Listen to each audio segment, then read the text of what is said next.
local community. Rogers TV is proud to support local producers and share local voices, ideas, and opinions. For more information, please visit our website.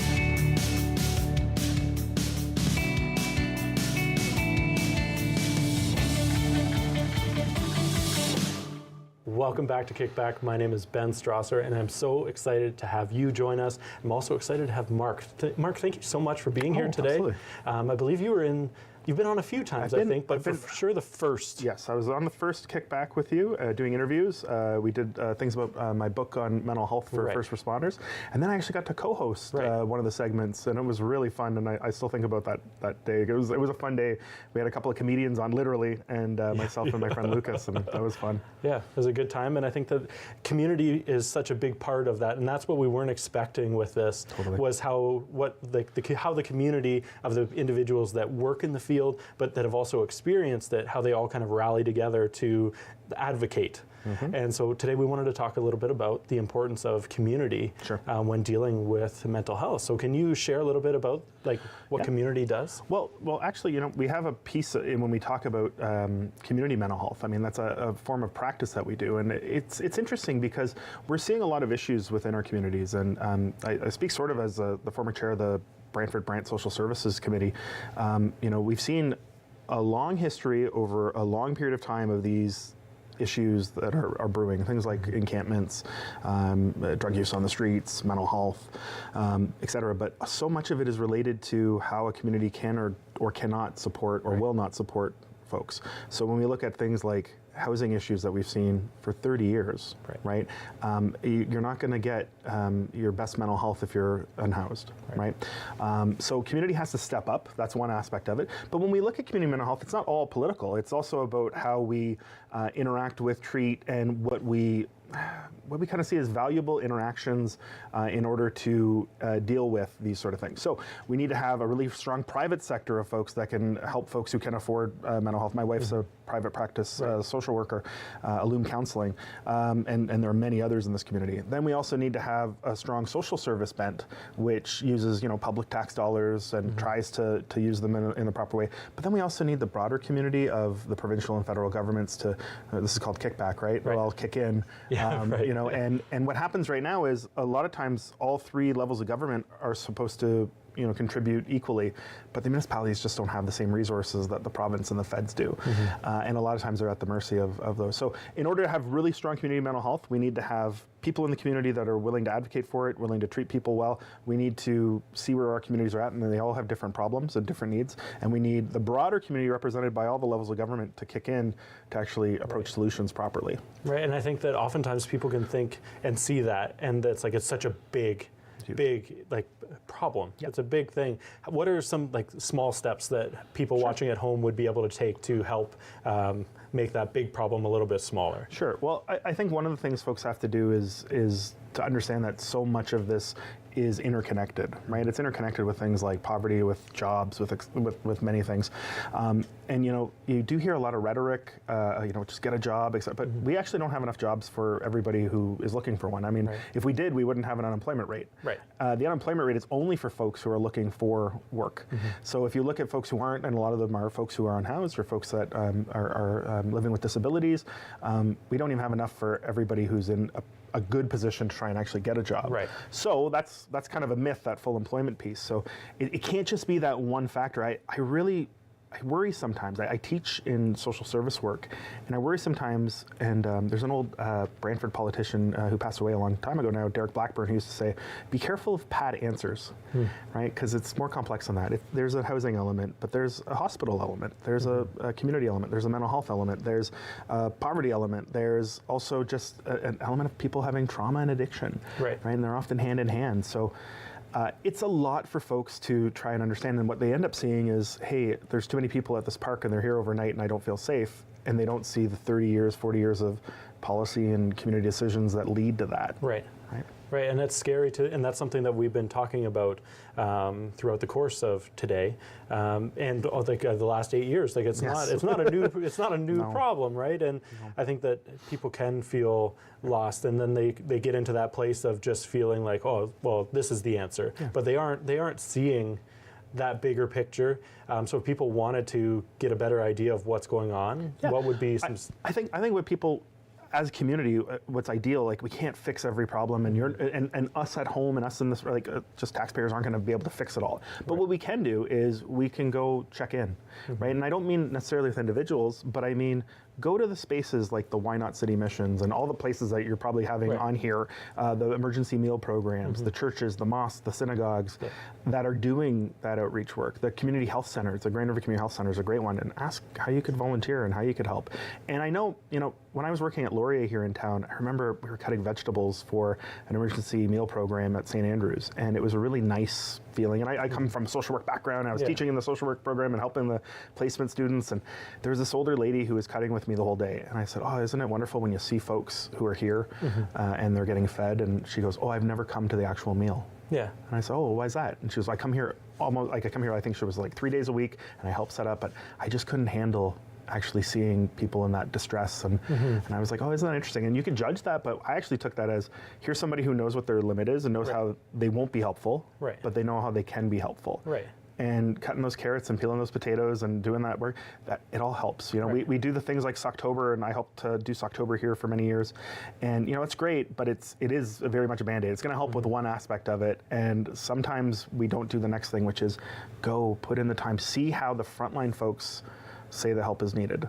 And if you can do that, if you can have them be sort of your middle person, that's a lot safer than direct outreach, and it's also, maybe you'll get more education about all the things that lead to this. And I think that that's a fantastic way to be able to get involved in at the level that you are comfortable. I think that's great, like just being, like if you loved preparing meals, then you can go do that, and that's just a small piece in the puzzle, and then who knows where that leads down the road. Yeah, and what we don't need are folks to say, "Well, I'm going to fix the. I'll fix the steps at the park," and then somebody falls and breaks their leg and they get sued.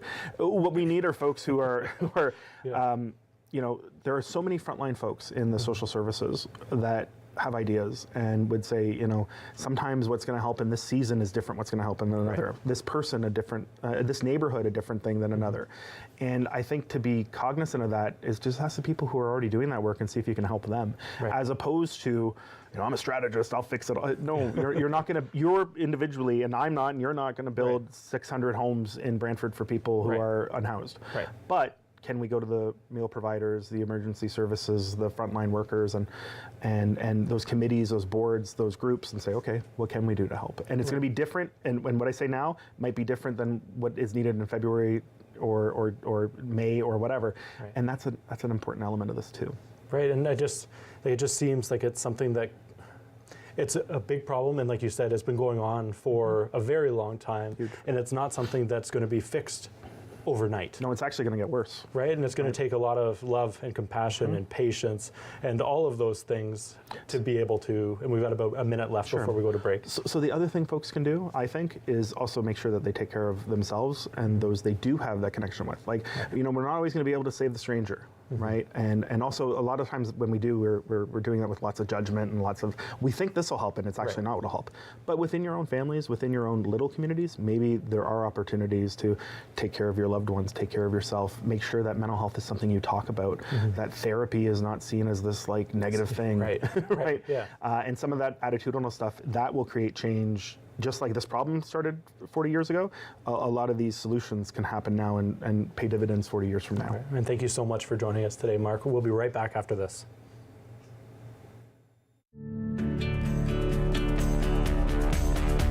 This program is brought to you by Rogers Xfinity, connecting you to more of what you love. Visit Rogers.com for more details.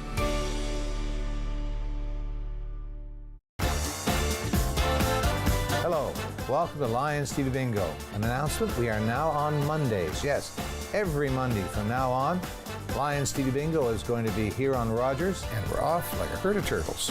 Roll 29. 4 $500 prizes, one $3,500 prize, all the trivia you can imagine, and some of my bad jokes. We'll see you this Monday.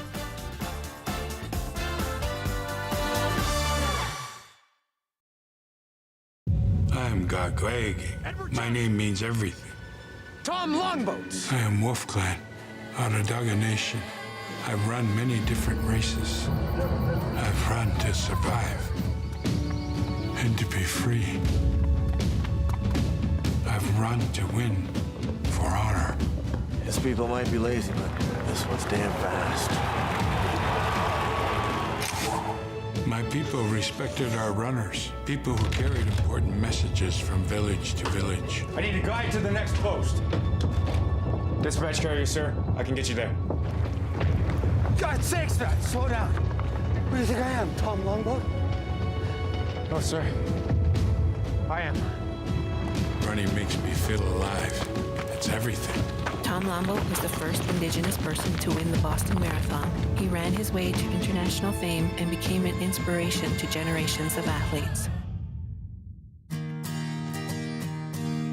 Hey, we're Chris and Cam. We are the hosts of What's Buzzin' right here on Rogers TV. We are that show that chats all things trending, interviewing local guests, and we embarrass ourselves a little bit too. That happens. Yeah, honestly, we're that talk show you definitely want to check out. We're super fun. We have on local guests and things that you want to check out in the community. You can check out on What's Buzzin'. Yeah, it starts here. Starts We're gonna have here. a lot of fun, and that happens on Wednesday nights, 8 p.m. on Rogers TV.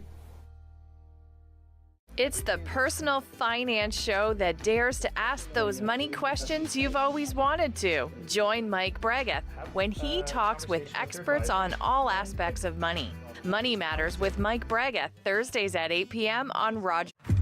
In para hockey, the ice tilts in favor of men. But that will never stop us. United by passion, battling for equity. We are the National Women's Para Hockey Team of Canada. We're here. We're hungry. We're ready. Ready to inspire. Ready to leave our legacy. Ready to be supported and make history. It's our time. Are you ready?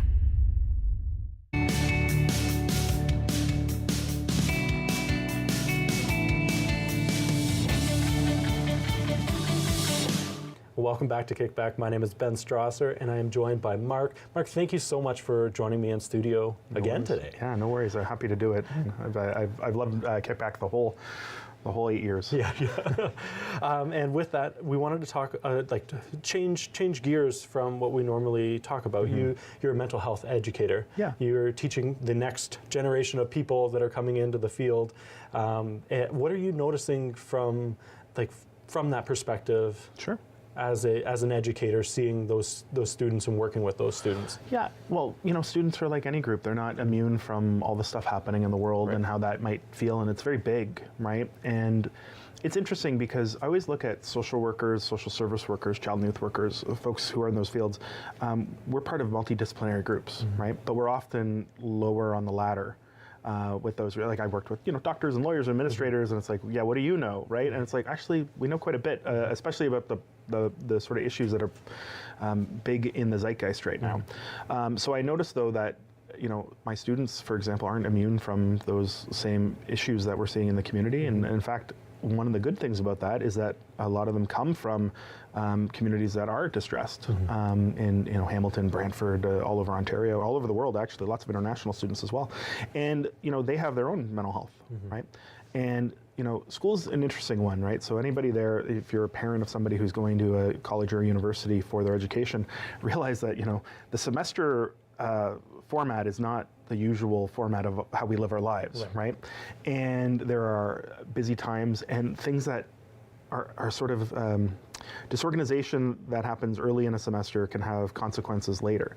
One of the things I have always told my students, I've told thousands of students this now over 14 years of teaching, is that I will give them $100 if they are ever in a job interview and somebody asks what their grade was in my specific class. Right. Because it'll never happen, and it's never happened. I'd be broke if it happened. The only way it's going to happen is if one of my students became a hiring manager and asked that just to get me to give them $100. By the time that happens, $100 will be like $10 with the way inflation is. So we're okay. But the reason I say that is because all over the world, and in some parts even more so, students die during exam time. They take their own lives, and it's not worth it. It's never worth it. And your employers and the world, they're not going to care if you get an 86 or a 66 or a 76, or if you fail a class and take it over again. They're going to ask, how was your what did you learn? Right. And also they're going to ask what, did you graduate?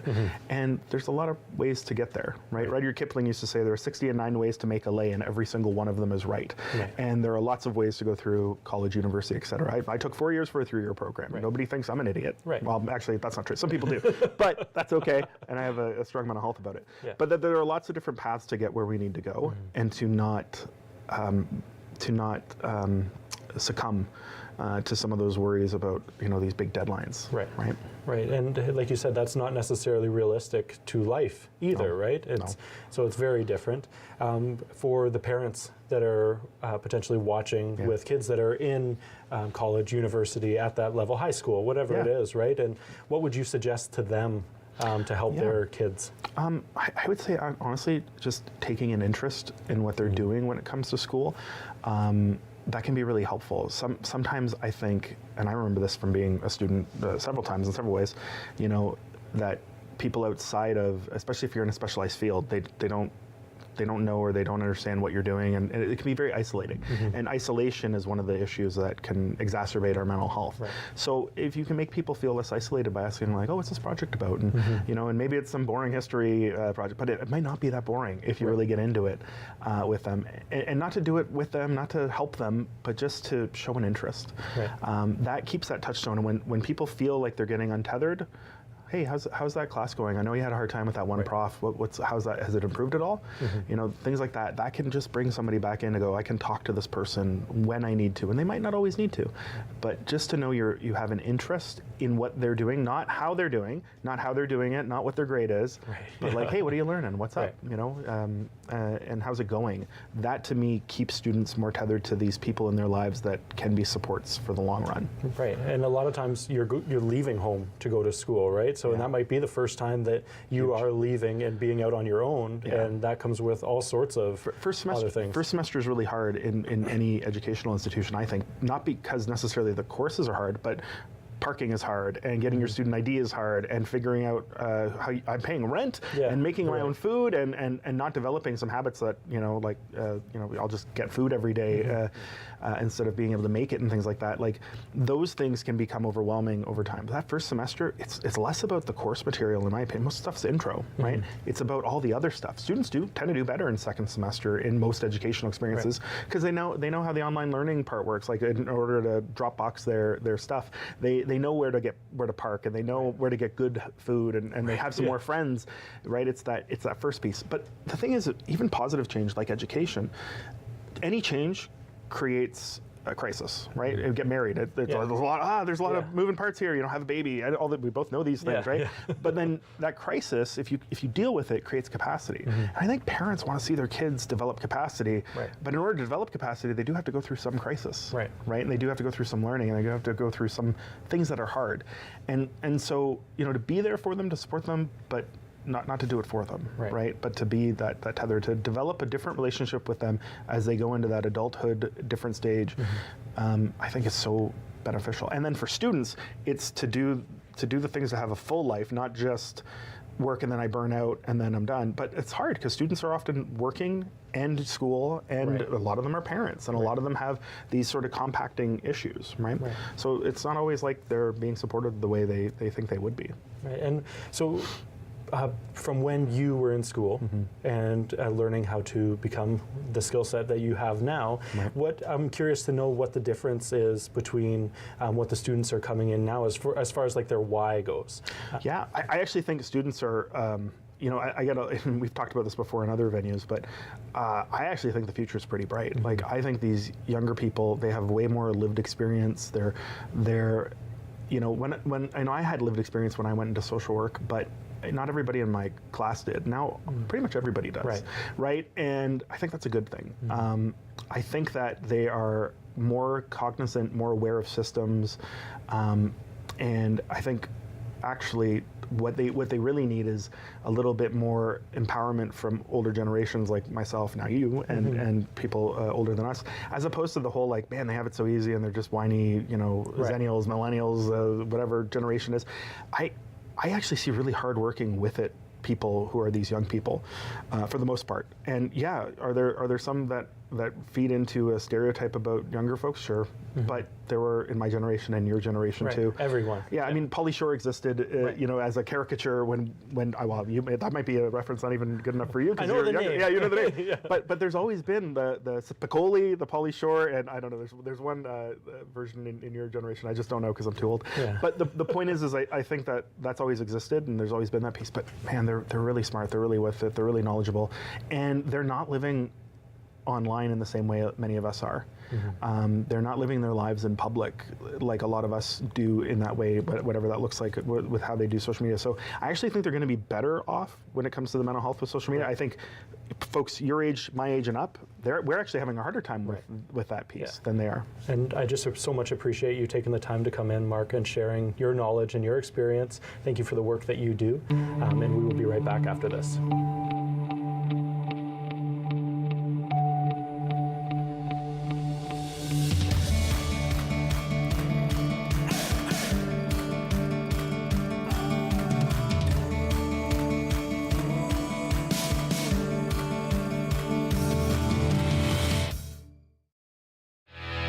Everybody, it's Sean Ferfaro reminding you to tune in every week for This Week in Rangers Nation.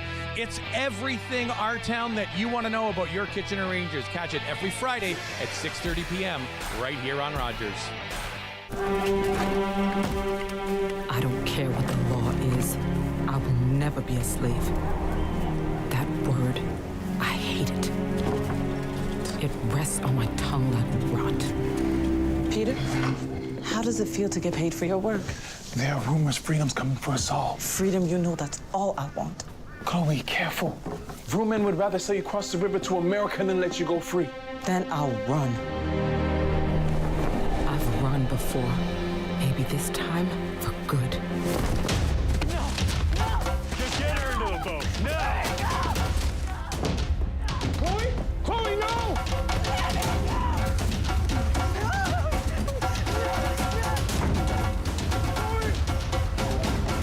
Word of Chloe Cooley's resistance led to Canada's first legislation limiting slavery. After 200 years, slavery was abolished in Canada in 1834. Hey guys, Steph here from The Cruise TV, the show where we talk about the people and stories behind the coolest cars on the road. Join us on Sundays at 8 p.m. We fought our way through Italy and then headed for Amsterdam, sweeping for Germans along the way. Our worst fear was to catch a bullet in these last hours of the war. I was 15 when the Nazis invaded the Netherlands. More than 100,000 Dutch Jews never came home. Our men were put into forced labor. By 1945, we were starving.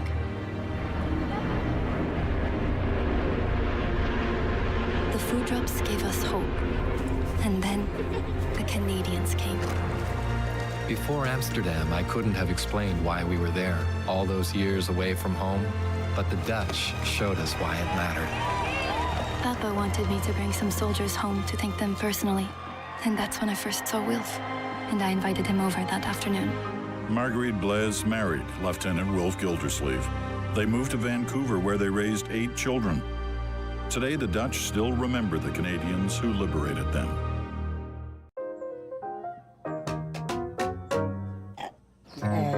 Where's you?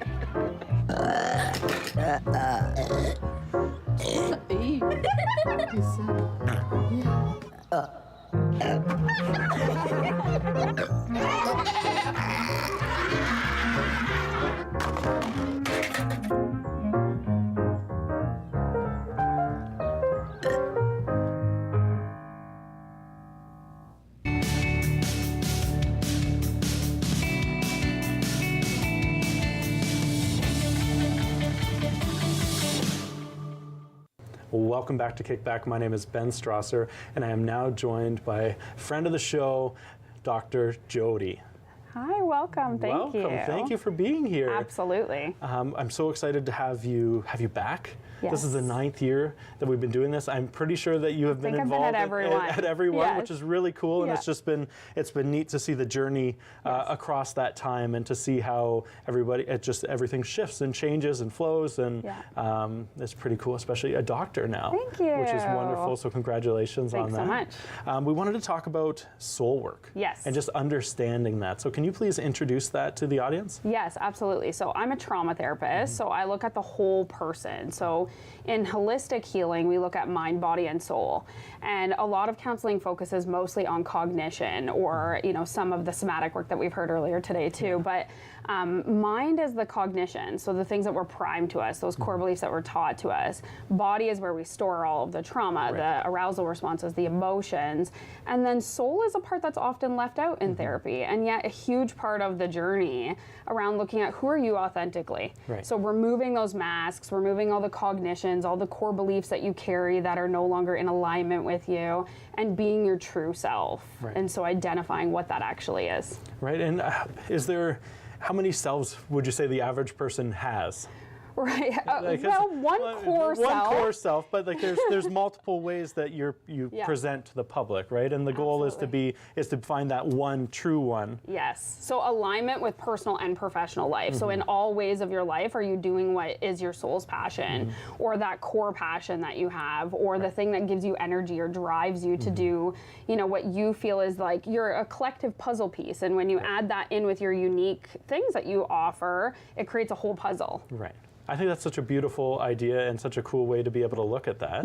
Well, what would be the beginnings of somebody's at home, this is the first time that they've been introduced to this concept. Yes. What is the beginning stages of working through something like that? Right. So in a holistic lens, the soul can't be done without working with the mind and body. So I always look at, attachment-based work. What attachment wounds are we carrying? Looking at core beliefs. What are outdated? Because core beliefs come from the systems we live in, they're reinforced by the systems and culture that we live in, by families, peers, sports, schools, those sorts of things. So we want to almost undo most of those, right? We want to rewire and create new neural pathways that exist with the core beliefs that are in alignment with who you are. So that's the first piece that I look at. The second one is what's being stored in our body that needs to be released. So things like EMDR, IFS, somatic experiencing, actually, creative healing. How do we express, verbalize, release, work through, accept, that sort of thing. And then the soul piece comes in, which is like, who am I? What am I? What do I like? What do I want? What gives me energy? And then looking at, that's different for everybody. That path, that passion is different for each person. So when you're kind of going down the soul journey, it's like, who am I? And what do I have to offer? What gives me excitement, joy, passion, that sort of thing. Right, and I think that's been kind of the journey I've been on in the last year and a half or so. And there's a lot of doors that you open. Yes, And a lot of the unlearning things and reflecting on things. And it's been really interesting to uncover those pieces and to find those what comes out of all those doors. And it's interesting to know that not everything of what you're holding is actually yours to hold. Most of what we're holding is not ours to hold. We have this backpack of bricks we need to take off. And so the soul work fits into that when you take off that backpack of bricks, it can be vulnerable, it can be raw. But who's underneath that? Who was the person before you were primed through everything? What gave you joy then? This is why we often go back to kind of those creative elements, those experiential pieces, being in nature, breath work, play, fun, music, art, frequencies, like all these things, right? That's soul work. So combining all those things together that you talked about and then saying, now what do I have to offer? What gives me joy in my life at any age? I often have people, they'll be 70. Well, why would I do it now? Why wouldn't you do it now, right? Find your passion, find your joy. Does somebody need to be a certain place in their journey of discovering themselves to start this, or is this kind of a place that you can start at any point? Good question. So there's two kind of paths. One is the clinical kind of component of things with treatment work. We would do the whole picture, the holistic part. The second part of it is transformation sessions that we do through soul coaching or intuitive coaching. So this is once we've worked through the trauma, the emotions, the arousal responses, boundaries, self-care, all of these pieces, how do we then develop that second part? So if you've already done that work, you could just go into kind of intuitive coaching or soul coaching, which means you're more embodied. Right. So you're actually aware of your alerts, you're aware of those arousal responses, you're aware of the traumas, the attachment wounds. So it's easier then at that point to say, okay, now how do I curiously and exploratory, look at things that I actually enjoy? Right, and I think that that's such a, unfortunately, such a strange concept to people because a lot of people operate at a level of not understanding that there is a higher frequency that they could be operating at. And what would you say to the audience at home to maybe let them know that there is something more? There's always something more. We are always thriving, always growing. I don't think that process should ever stop. It keeps us stagnant if we don't, and stuck. And many clients come to us saying, I feel stuck. Right. And so that's a pretty good sign that we want to do some soul work. Or and there's different, as you said, frequencies. There's different levels of consciousness. There's different things that we can do to increase that. And we don't know what we don't know. If we've never been taught that, we don't realize that's a thing. But it's a really crucial and important step of the process, one that's often missed. And I think that it's such an important piece, that piece of finding out that you can be happy. Yes. You can have joy and experience that and see that. As a male, being able to see that and know that, I think stereotypically it's something that is not there. Absolutely. Right, and you can easily fall into those stereotypes and when there's so much more that life has to offer. So much more than life has to offer, most of which we've not even explored or even considered. And a permission slip to feel joy, that many of us can talk about the anxiety we feel, the sadness, the grief, the pain, but very few of us ever explore or talk about the joy that we have or the joy we can have. I think that's a great point, right? Right. It's I'm fine, I'm good, how are you? I'm fine, I'm good. It's never, I'm amazing, right? Yes, and why not? Right. Why can't it be, right? We've been through the hard parts, we've been through the trauma. The missing part of the link is often the soul work at that point. Right. Is there things that can, what I'm trying to think, is there somebody that is ideal for this, that maybe watching at home? Is there an ideal person? Yeah, so for the transformation healing, those more those rapid sessions, the kind of you've already done some of the therapy, now you want a different approach, you want a different piece, it's more existential based, or it's more, what am I doing here? What is my role? What's my purpose? Listening to your soul. A good indicator that this work would be good for you is you wake up in the morning and you go, oh my gosh, how am I gonna get through today? Right. That's a pretty good indication your soul is tired, or your spirit is tired. And the second indication is just not feeling rejuvenated in the work you're doing. If this gives you passion, that's a good sign you're following your soul's path. If it doesn't give you passion and you feel stress, it's not, right? So those are the two indicators that I would say this might be really good for you. And if you haven't done therapy before, you can still do the whole package. You can do the holistic approach, which would be treatment and healing sessions. And then if you've already done those pieces, but you want something more, then you can do the intuitive or soul coaching. Right, and I can tell that that's just what brings you so much joy. That's my soul's passion. In how you light up talking about it, right? Yes, and that's I can feel that passion from you. And I just really appreciate you coming in today to share this and to introduce this concept of that people can receive more.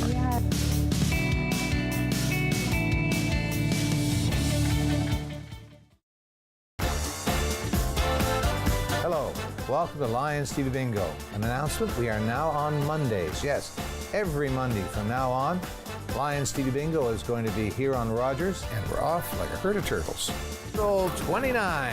4 $500 prizes, one $3,500 prize, all the trivia you can imagine, and some of my bad jokes. We'll see you this Monday.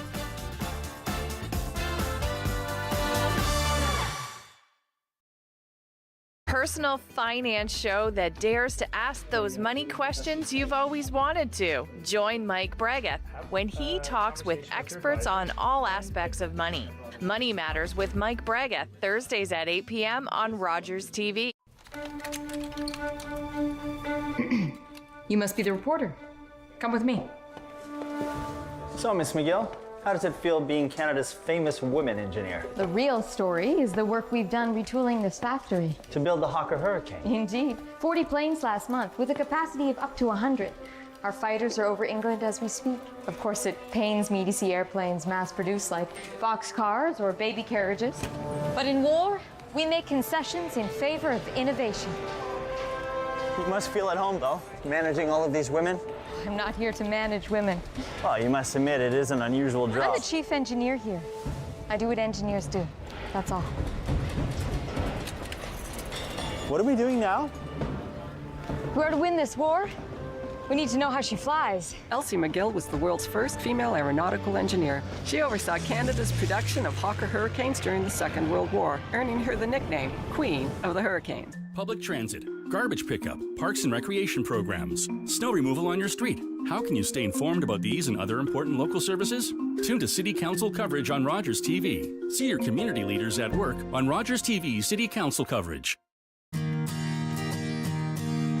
Hey, we're Chris and Cam. We are the hosts of What's Buzzin' right here on Rogers TV. We are that show that chats all things trending, interviewing local guests, and we embarrass ourselves a little bit too. That happens. Yeah, honestly, we're that talk show you definitely want to check out. We're super fun. We have on local guests and things that you want to check out in the community. You can check out on What's Buzzin'. Yeah, it starts here. Starts We're gonna have here. a lot of fun, and that happens on Wednesday nights, 8 p.m. on Rogers TV. When I was diagnosed with Guillain-Barré syndrome, I was deteriorating in front of everybody. All my life I lived with sickle cell.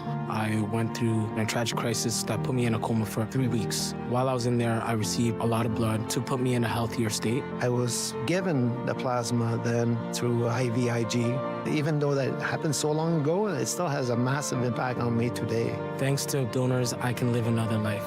Because of you, I will be seeing my grandchild.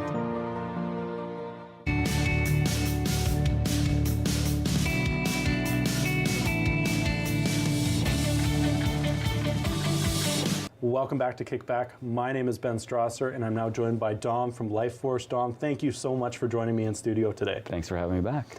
Dom, we wanted to talk about the Wim Hof method. Yeah. Can you share a bit about what the Wim Hof method is? So it was actually developed by himself, Wim Hof, who is from the Netherlands, and I guess he had 4 kids at the time, and his wife was experiencing symptoms of schizophrenia, and then with years of medication, there was no improvement, and then he had significant trauma where she had enough of her pain and she decided to jump off a 8-story building after kissing their 4 kids goodbye. And so he was left with 4 kids, a single dad, and little money, and he was trying to make ends meet. And he, at the age of 12, he was already into like Buddhism, the meaning of life, and why are we on the earth here. So he started kind of experimenting with like some breath work or just learning about it. And then one day he was walking by this open natural body of water. In the wintertime, it was frozen, and it just called to his right. name, and he kind of just, he was drawn to it. And he got into the cold water, and he noticed how breathing was essentially very important, because getting into the cold water takes your breath away. Sure does. the deep breathing was very important. So he kind of put 2 and 2 together. He incorporated breath work, and then obviously the mindset with being like the 3rd pillar. And from that point on, he was gaining a lot of notoriety and a lot of attention from the media. He was considered kind of a freak show, and maybe he was like kind of doing something that other people weren't doing. And for him, it was more so addressing his trauma that he was dealing with, his mental health. And he kind of just started continuing. He went back because it felt so good. And so scientists started studying him because he was able to influence his autonomic nervous system, which up until that point, science thought, the autonomic nervous system was something that, digestion or the heart rate, all that is controlled automatically. But he was able to connect with that and also influence his immune system. So he then proved to scientists that he was able to influence his immune system. And then they started doing studies with him, and he was injected with E. coli. Right. He was also doing world records. He had 26 world records at the time, so he was gaining a lot of more attention. And to that point, it's kind of grown globally, and they started teaching people around the world. So right now there's about 1,300 instructors globally. Wow, that's incredible. Yeah. Dom, how did you find, what led you to the Wim Hof method? So it was in 2019. We had a bike park here in Brantford, and I took my boy, and I wasn't wearing my helmet at the time, so I wasn't really intending on doing any crazy jumps, kind of just staying to the low ground stuff. And I was watching these teenagers jump off these hills and watching how they were landing. In the last minute, I decided to go off on a hill and overshot the landing and came crashing down on my shoulder. So I broke my shoulder, some ribs, I punctured a lung, and then I stayed in hospital for about 5 days and started watching some videos on nutrition. And then all of a sudden there was a documentary where Wim Hof was featured.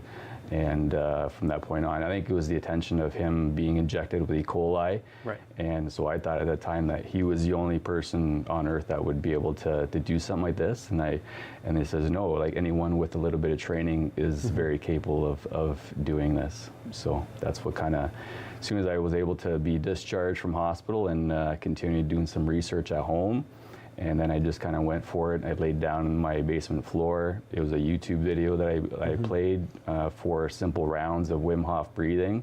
And from that point on, I just felt all this tingling sensations and I felt amazing. And then when I was able to start incorporating some cold showers, because I know cold showers or cold exposure were a part of the method. So I kind of, it was a process. I think I showered for about 2 years, kind of just not wanting to get in the cold water, but it was kind of just something that I had to do. But after I was getting more and more adapted to it, I felt amazing, and you tend to go back to what makes you feel good. So.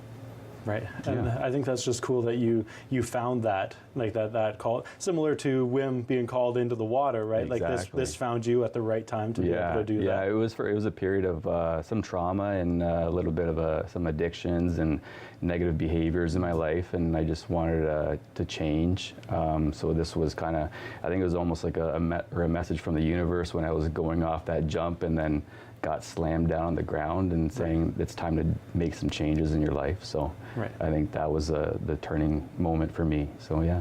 Right, and what can people expect if they were to attend? Because you offer workshops. I do, yeah. Here locally. Yeah, they're about 3.5-hour workshops. I offer them in my home and also at Up Yoga Wellness in Paris.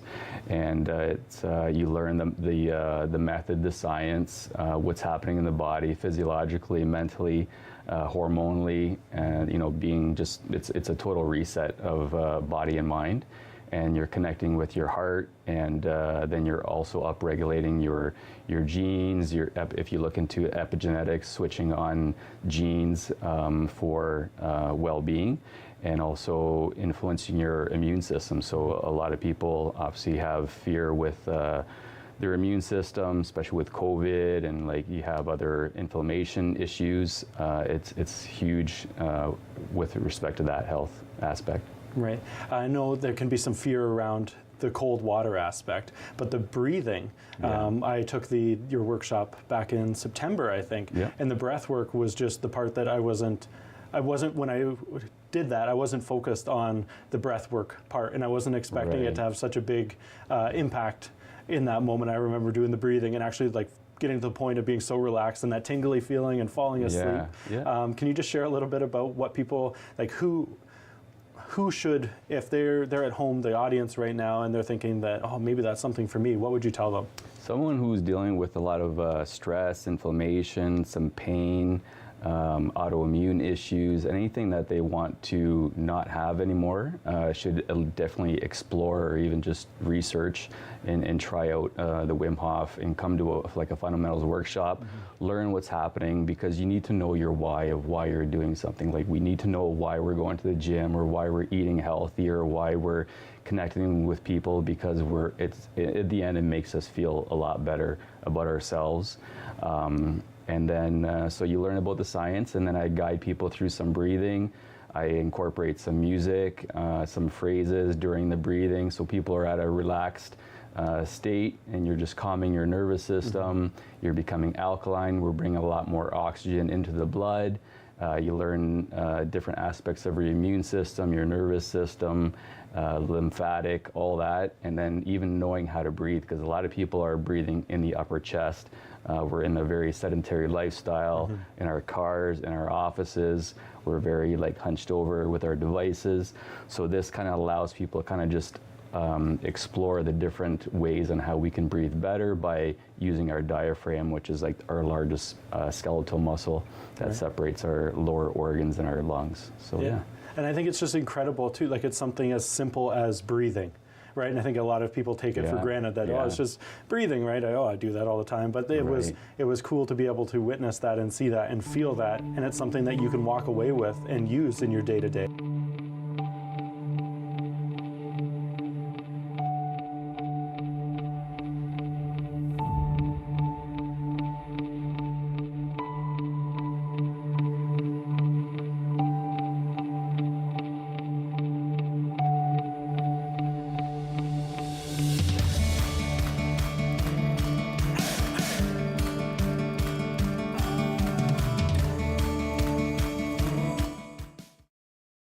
After a night out with your friends, there's always options for getting home safely.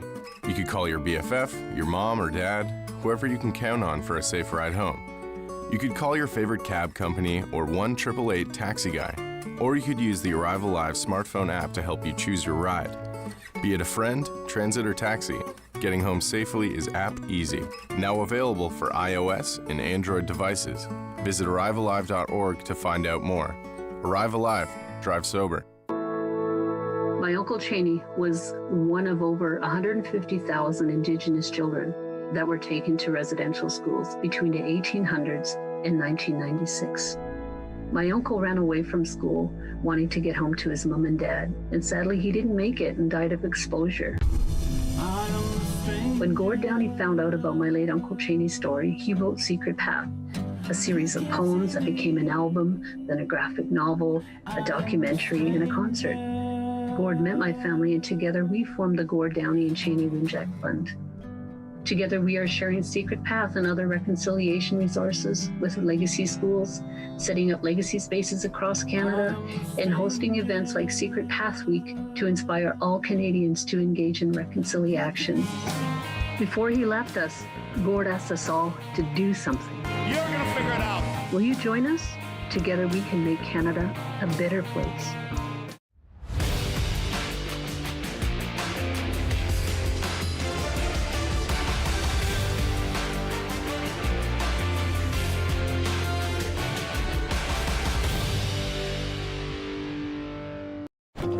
My dad was a railway porter. It was just about the only job a black man could get. But he had big plans for us. Music would be our ticket out of poverty. I knew we couldn't afford that piano, so I practiced twice as hard. Nice, Daisy. Okay, Oscar, let's hear it.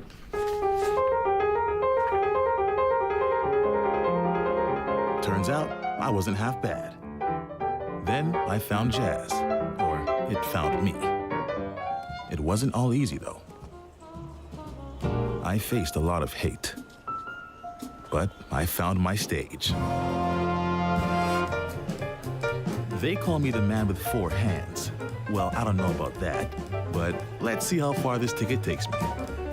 From Montreal to Carnegie Hall and far beyond, Oscar Peterson became one of the most recorded and celebrated jazz musicians of all time. Hey, what's up? We're Chris and Cam, host of What's Buzzin', right here on Rogers TV. We talk about local trends, we interview local guests, and we overall just have a lot of fun. 8 p.m. Wednesday nights on Rogers TV. Stay tuned.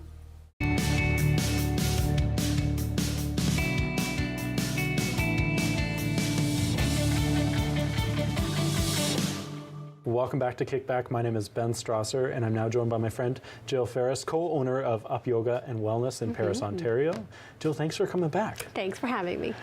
We wanted to talk about somatic practices. Can you explain to the audience what somatic means? Sure. So somatic is another way to talk about an entity of our nervous system. So it's our peripheral nervous system. So little science. Your central nervous system is your brain and your spine and your spinal cord. The peripheral nervous system, or the somatic nervous system, is everything that extends from the spine out to our fingers and our toes that gives our brain information through our nerves. So really it's about having a felt experience. So our body moves through this world and this life, and our nervous system, our 5 senses, are constantly taking in information through our eyes, our nose, our mouth, our ears, and touch. That's how information comes in. That's how energy comes in. And funny enough, it's how energy moves out. Right? So when we talk about somatics, it's about doing things that help us feel things. So when we talk about mental health, we're very well versed in all the uncomfortable feelings.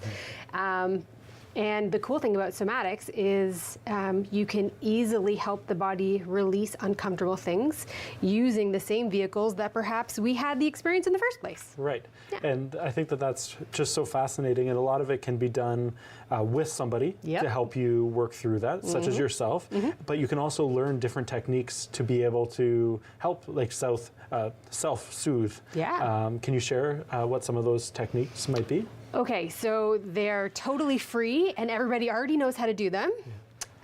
Dancing, movement, singing, making sound, humming, breath work.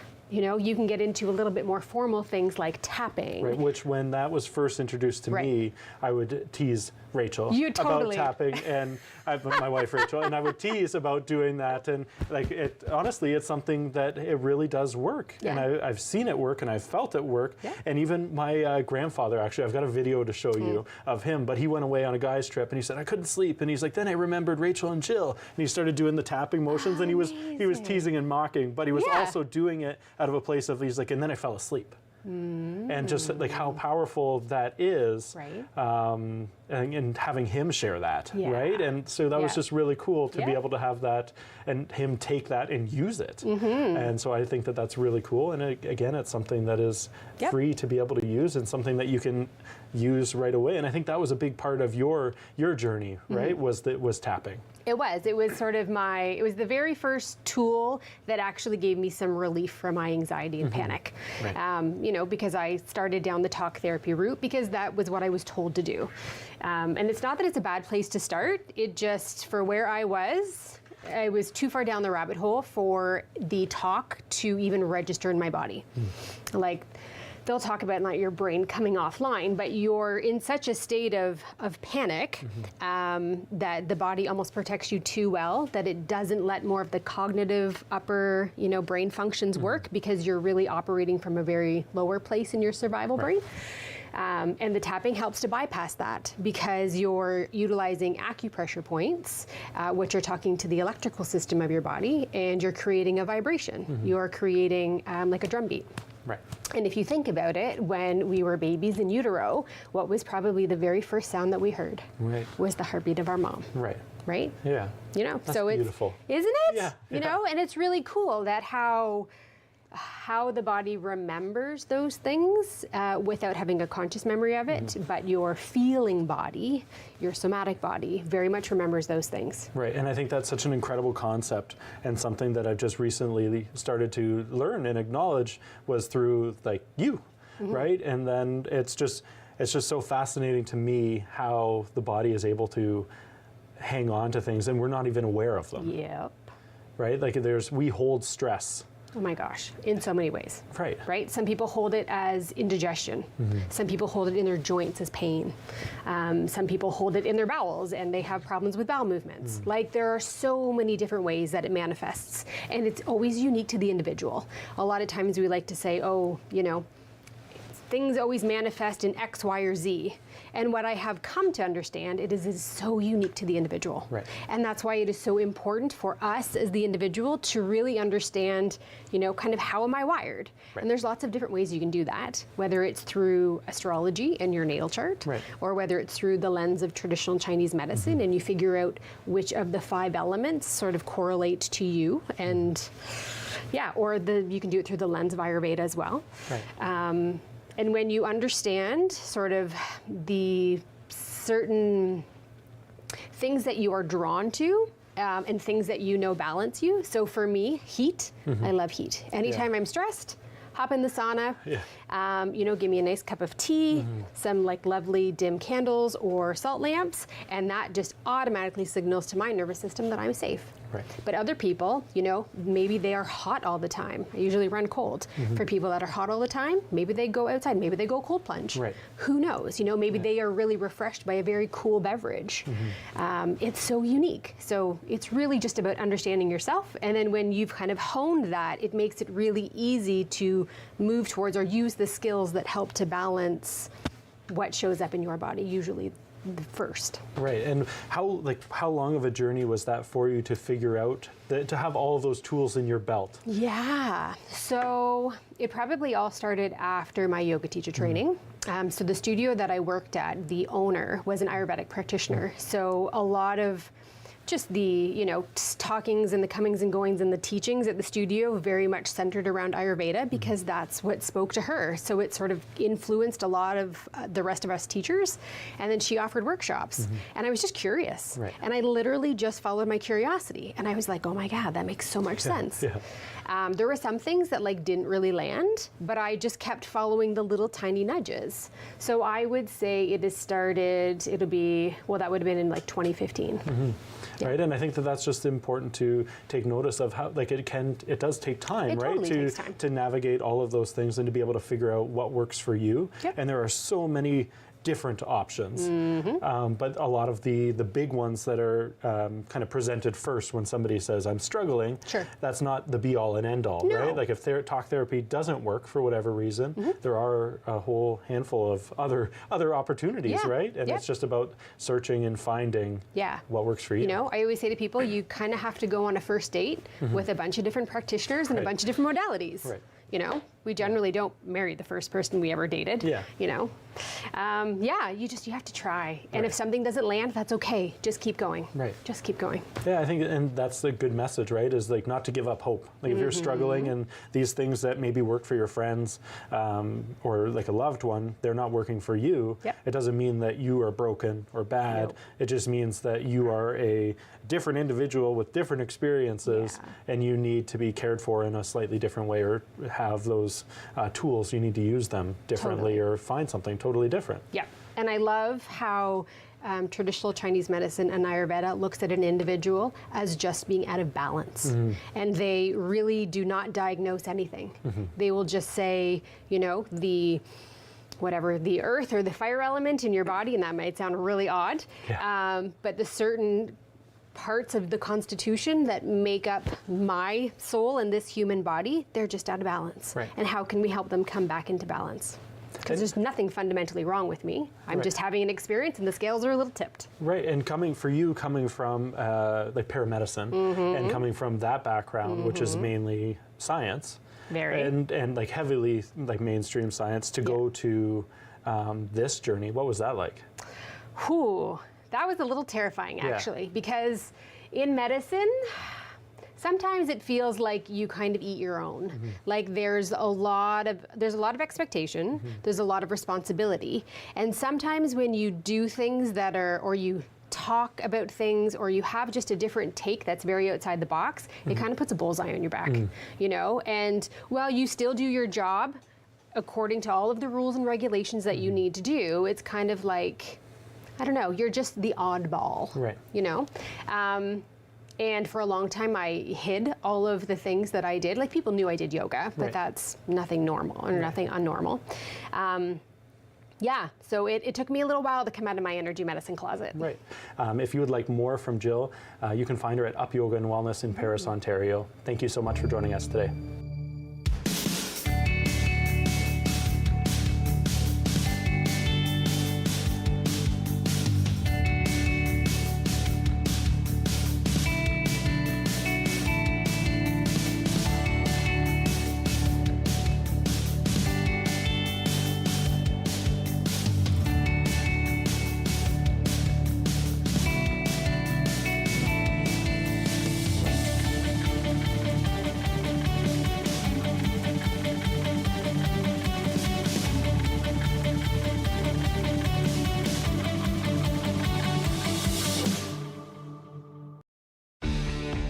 Connect with us by visiting our website or email us at comments@rogerstv.com.